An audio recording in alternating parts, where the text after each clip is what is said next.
but still stuck with money? Let's be real. The best time to get your money right was yesterday. The next best time is today. I know, I get it. I've been there. Credit card debt, bills piling up, and not taking those calls. I was making good money, but still living paycheck to paycheck. I didn't know what I didn't know. I was embarrassed and I was ashamed. Can you relate? But I have good news. You can take action today. It's not too late. Hi, I'm Dignity Coach MarieYolaine, and I am here to empower you to reclaim dignity in your finances. Hey everybody, how you doing? I hope you're having an amazing, wonderful day. The sun is out today and the trees are all green. My second favorite color after yellow, can you tell? And sunshine. I'm here for the sunshine. So I hope you're having a wonderful day and I hope you are prospering. Welcome, welcome, welcome, welcome to the Dignity and Dollars podcast, a safe place where we are reclaiming dignity in our finances by healing our relationship with money to design the life we desire and deserve. Say it with me. What I desire, I deserve. Say that as many times as you need today until you believe it. I'm Financial Dignity Coach MarieYolaine, and I'm so glad that you are here. Today, we are talking about money mindset reset, the thoughts that are keeping you stuck. How many of you even knew that? Today, we're going to learn about, why do I keep doing that? There's a reason. Now, let me say this clearly. Sometimes the biggest block is not just the debt, the money trauma, or your relationship with money. Sometimes it's the story you keep telling yourself about the debt, about the money. Sometimes it's the belief that you will always struggle. Sometimes it's the belief that money is hard to keep. Sometimes it's the belief that financial freedom is for other people, not for you.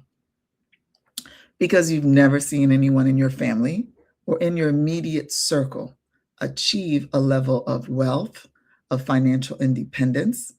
So if you can't see outside of your bubble, it's hard to see it and believe it for yourself. But today, we're going to talk about that. We're going to tell the truth so that you can move differently. We're talking about identity and beliefs, reframing your money stories, and why awareness gives you power, and what debt does to you and your family. If this message helps you, like, share, and tag someone who needs this conversation. A lot of people do not realize how much identity shapes their money life and their relationship with money. The reason is because, of course, we were born into a family that had a certain culture, that had certain money beliefs. And we were 5, 6, 7, 8, 9, 10. We didn't come to this planet with a video and a how-to video and a how-to manual. You were born into a family, and in that family, what you saw them do, you did. You didn't know anything else about the outside world. So the words that you're saying, I encourage you to think about, just look back to how you were growing up. You were absorbing a lot of this. Try to remember. It will help you a lot of what was your first thought about money. What was the first time you even knew what money was? And what did you hear about money? And then when you learned what money was, what was the response when you asked for it, when you got it, when you worked for it? What did people tell you about money? Did they tell you that money was easy to get? Did they tell you that money was hard? Did they tell you that money is the root of all evil? What did you learn? Because I'm telling you, you learned something. And subconsciously, you are 100% holding on to it. And consciously, you are using it as a filter to make decisions. And you may not be aware of it, but today, you are going to get awareness and action that you can take to change that. So as I'm saying this, I'm sure some things are coming up for you. So if you believe I'm bad with money, and you said this out loud, 2 people, I'm bad with money. I don't like to do math. I don't like accounting. It's hard for me to look at my statements. Whenever I hear counting money, I get agita. You are creating your money life and your money story with those words. And there's power in the words that you're saying over yourself. Because I'm bad with money is a lifestyle. Your entire world will be created around that, and then you will be put in situations to reaffirm that for you. And then you will say, see, I told you I'm bad with money. And then the cycle starts to repeat itself. Maybe you say, I'm always messing my finances up. I can't seem to keep it together. I'm making money, but I don't know where it's going. And that just frustrates me. Or I just work to pay my bills. I don't have time to save, invest, or do anything else because just thinking about that makes me tired. This is the words that you're using to create your money life. We don't think about it because we're just saying it, but I am here to tell you, and I'm going to repeat it. What you are saying out of your mouth creates the world for you because someone else is saying the opposite. Think about that. Maybe you say, I'll never get out of debt because our family's always in debt. We've always been robbing Peter to pay Paul. I've never had a savings account. Nobody in my family has ever had a savings account. All I hear about is how hard money is and how you got to work hard for the money, like Donna Summer says, right? If that is what you were growing up with, trust me, it is now in your adult life. You may also say or have heard, wealth is not for people like me. And what does that mean? You're not deserving of it? Because trust me, I know you're looking at those people and you want what they have and you'd like to live the life that you believe that they are living. So why isn't it for you? Why isn't peace of mind, prosperity, wealth, abundance? Why is that not for you? I really want you to think about that because that kind of fear is based in belief or punishment of oneself. Because if you don't believe you deserve that thing, then you will actively self-sabotage yourself. But here's the kicker, and this is what makes it insidious and sick. You say you don't deserve it, but you desire it. You want peace. You desire peace. You desire wealth. You desire abundance. Even if you say you don't believe it. That creates a tension in your spirit. That creates conflict in your mind. That creates misalignment. That creates struggle. The first person you need to be in agreement with is yourself. Because if you and you are in agreement, then what comes out of your mouth will be only the things you believe. So if the things you believe, you're saying something completely different out of your mouth, it's almost like you're canceling them out. I want this. I really do in my mind. I don't believe I deserve that out of my mouth. Guess which is going to win? What comes out of your mouth? Because out of your mouth will be the actions to follow that. And those actions will be, oh, I shouldn't get that dress. Oh, I can't afford the gym. Oh, I can't afford to go on that vacation. I can't afford that car. I'll never live in this neighborhood. You see what I'm saying? After you decided that you don't deserve, you will come up with the words to reaffirm that and reinforce that. You don't want that. You may also avoid your numbers. As I said before, when you're saying, I'm not good with numbers, then avoiding them would be the action that you would take. You may not have a budget, even though you know you need one. Even though you've heard other people say, hey, my budget keeps me on track. That's how I know where my money is going, what money's coming in, how I allocate it, how I save it, how I invest it, how I donate it, how I spend it. And you want that. But then you say, I'm not good with numbers and I'm afraid. So I'm not even going to try budget because it's a vicious cycle. So you may put things off. You may stay in shame because as we get older, it becomes harder and harder for us sometimes to ask for help because we feel ashamed that we should know how to do this. We should be good with our money. We don't want anyone to find out, especially if you're a professional, you are a passionate side hustler and you want that to become your full-time business. If you're a business owner, if you're an entrepreneur, most folks in those positions are six-figure earners. But it's not about the money you make. It's the money you keep. So if on paper it says that you made $125,000 last year, but then when you go meet with your accountant, it says you spent $143,000, what happened? Because that happened over time.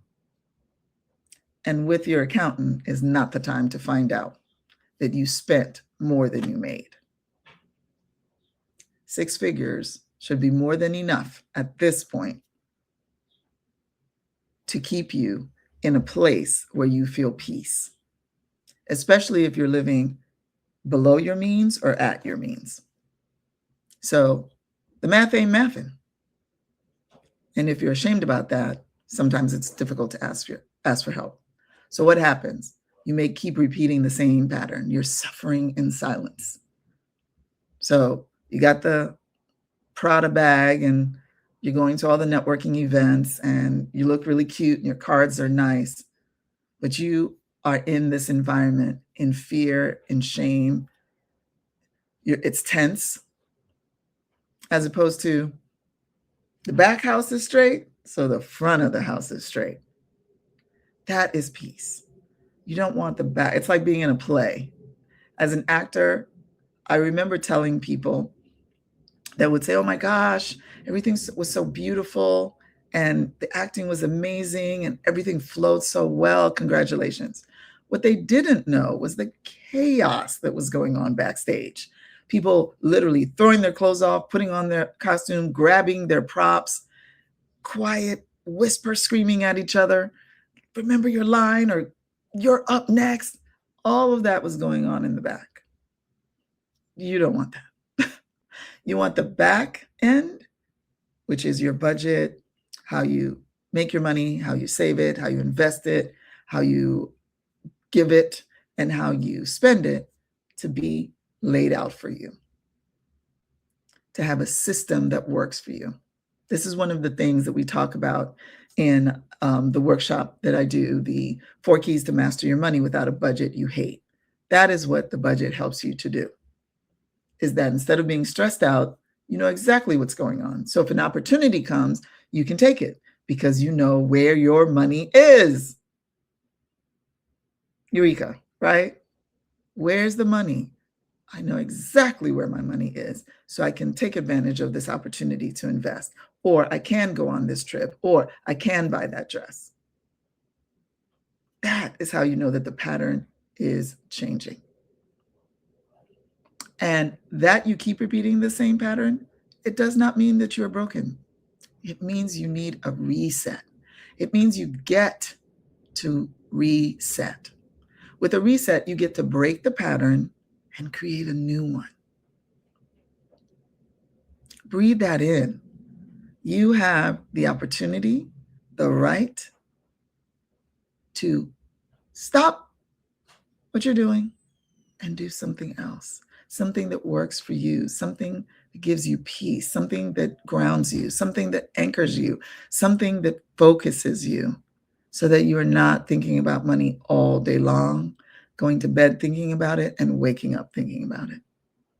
Because if your identity is tied to struggle, then peace can start to feel unfamiliar when you get it. And you will get it.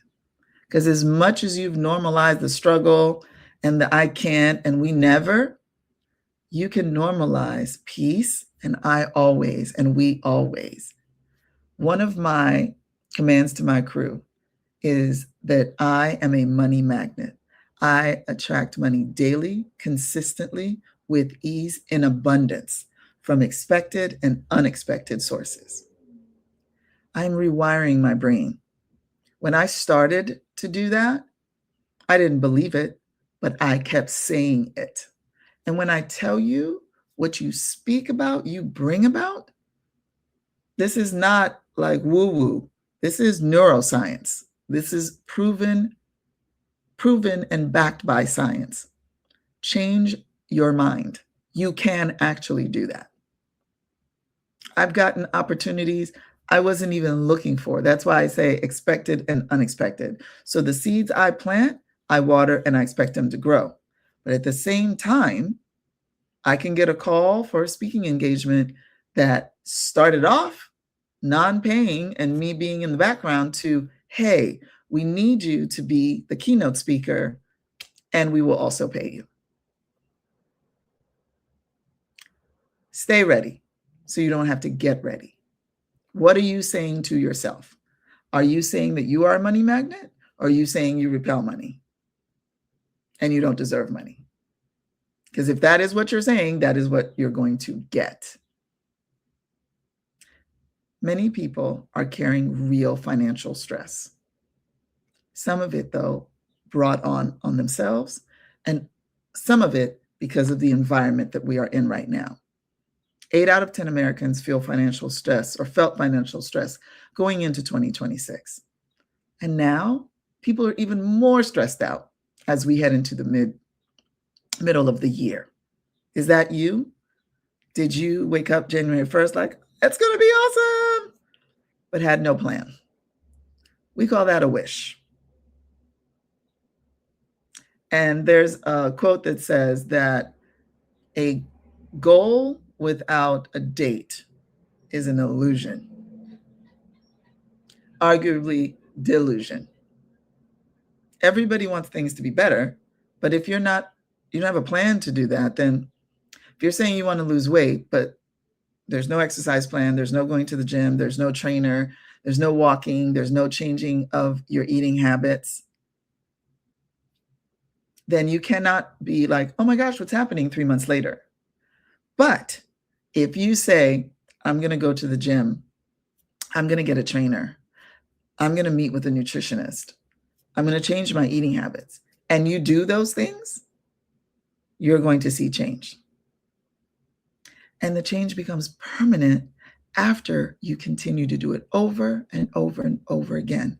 So the same way you normalize not going to the gym, you can normalize going to the gym. The same way you normalize not checking your account, not creating a budget, and saying you don't know how to use money, is the same way you can say, I am good with money. I am learning how to use money. I am budgeting. It's the words that are coming out of your mouth. So if money has been weighing on your mind, you are not alone.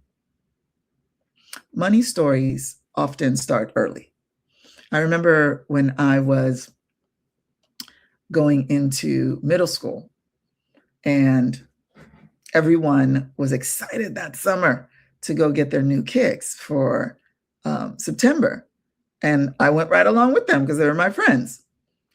And when we went to the store and I got all the gear I wanted, and in my mind, I had a vision of how cute I was going to be on day one, first day of school.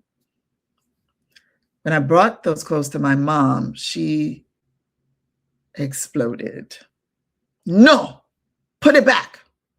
We send you to school to learn, not for fashion. My little 6th grade heart broke. And I was humiliated walking back to go put the clothes back, thinking that it couldn't be worse. But it did get worse because she bought the most probably hideous dress I've ever seen in my life.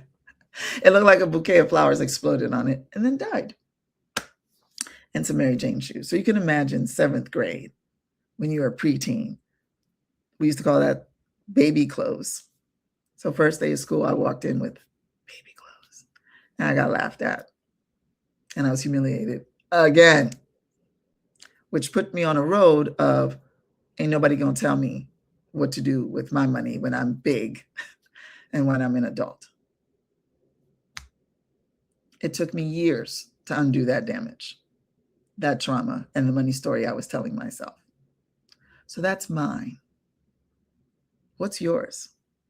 When you look back, what happened that created a story that you put on repeat? Maybe you heard money does not grow on trees. We can't afford that. Rich people are different. Everybody's in debt. Debt is normal. That's life. Struggling is just part of life. When those stories go unchecked, they become beliefs, and beliefs become patterns, and patterns are action. So let me reframe a few things for you. Instead of, I'll always have debt, try, I'm learning how to become debt-free. Instead of, I'm just not good with money, try, I can learn a new way to handle money. Instead of, this is just how my family is, try, I can be the one. I can be the one to break patterns and build something new. Me. Let it be that something stops with you, all that back there, and something starts with you. Everything you're putting forward, not just for you, but for the generations after you, for the kids next to you, whether those are your kids, your nieces, or your nephews. This is awareness. You're responsible for the information, also called illumination. You're responsible for that. You're responsible to do something with it. Accountable.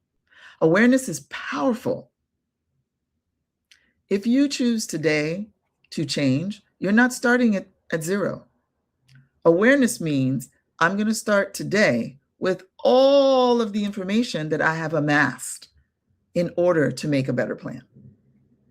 Awareness is possible because once you hear the story, you can challenge it. Like, thinking about that, what is it that you've been telling yourself that you're like, that's not true? The moment you say that, you can change it. And think about what debt does to you and your family. Debt is not just a number. Debt can affect your peace, your sleep, your confidence, your choices, your relationships, and your family. Debt can make you feel like you cannot breathe. It can make you delay decisions. It can make it so that you miss out on opportunities. It can make you avoid hard conversations. It can make your future feel much smaller than it really is. A survey found that 61% of people with credit card debt had been in debt for at least a year. What that tells me as a financial dignity coach is that they have been doing avoidance. Because a year is a long time not to look at something. Had they looked at it, they would not be in the same position a year later. That tells me many people are not just dealing with debt as a short-term issue. They are carrying it over time, and that weight can shape how they think and live. And when debt sits in a home long enough, it becomes emotional. It becomes silence. It becomes tension. It becomes fear. That's why I want to be known, not just for helping people get debt-free, but helping them to heal their relationship with money too. Because if you only pay off the debt, but do not heal the pattern that got you into the debt, the cycle can come right back. Awareness is where change begins. Awareness says, this is the story I've been repeating. This is the fear I've been carrying. This is the way debt has been affecting me. And this is what I want and get to change. And when you become aware and you get your power back, financial well-being, I want to rephrase that. When you become aware, you get your power back. Light bulb. Financial well-being is about security and freedom of choice with money. That means the goal is not just to earn more. The goal is to build a life where your money gives you more peace, more options, and more room to breathe. Let's pause and bring this home. 8 out of 10 Americans felt financial stress heading into 2026. 61% of people with credit card debt had been in debt for at least a year. Financial well-being means security and freedom of choice. Here's 3 actions you can take. Notice the money thought that keeps coming up. I'm sure there's one thing that keeps coming up over and over. You may push it away. Stand in it. That is your first job of awareness. Then, now that you're aware, name what debt has been doing to you and to your family. Look around. Even ask your partner, ask your kids, ask the people around you. Because trust me, you may be in denial, but they can all see it. Choose one new thought and one new action this week. Even if that is listening to yourself for the next time you say, I'm bad with money. Catch yourself. Change it. I'm learning how to be good with money. That's huge. Start with what's up here. I hope this has been helpful to you. I want to give you things in small bite-sized chewable pieces so that you can take these actions, because it's a small action, but it has a huge impact. And if you want to stay connected to deeper transformation, I want to invite you to stay in the loop. There's multiple ways. Just go to my website, focusfire.life, not .com, not .org, focusfire.life. Sign up to receive the information, resources to stay in the loop so you can build on what you're learning during Dignity in Dollars. Thank you so much for being here with me today. If this conversation helped you, made you think, challenged you, pissed you off just a little bit, stepped on your toes a little bit, then yay, I did my job. And that's good for you, because that means that you're still there, and that means things can change. I encourage you to share it with someone else who needs it. Awareness is power. A new thought can lead to a new choice, and a new choice can change your money story. You can create a whole new money story for you that works for you. If today's conversation spoke to you, let it move you to action. Start where you are. Protect what you're building. Ask the questions you need to ask and take the next wide step for yourself and your family. And again, if you want to stay in the loop for resources, info on workshops, boot camps, coaching, visit focusfire.life and sign up. So please like and share and follow Focus Fire on Facebook and Focus Fire Life on IG. Thanks again for being here with me on Dignity in Dollars. I pray for God to open your eyes to see, open your ears to hear, open your heart to receive that healing your relationship with money is for you. Becoming debt-free is for you. Having financial freedom is for you.